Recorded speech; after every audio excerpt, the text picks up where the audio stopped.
حدیث نمبر 363۔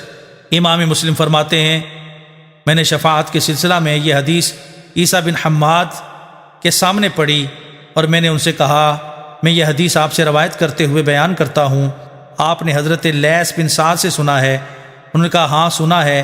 میں نے عیسیٰ بن حماد سے کہا، کیا لیث بن سعد نے تمہیں یہ خبر دی کہ انہوں نے خالد بن یزید سے، انہوں نے حضرت سعید بن ابی ہلال سے، انہوں نے حضرت زید بن اسلم سے، انہوں نے حضرت عطا بن یسار سے اور انہوں نے حضرت ابو سعید خدری سے روایت کیا، اور وہ فرماتے ہیں ہم نے کہا رسول اکرم صلی اللہ علیہ وسلم کیا ہم اپنے رب کو دیکھیں گے؟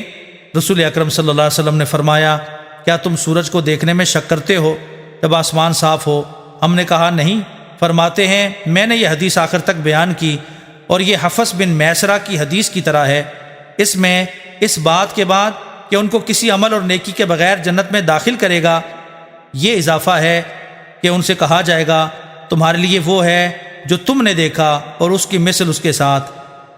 حضرت ابو سعید خدری رضی اللہ تعالیٰ عنہ فرماتے ہیں مجھے یہ بات پہنچی ہے کہ پل صراط بال سے زیادہ باریک اور تلوار سے زیادہ تیز ہوگا۔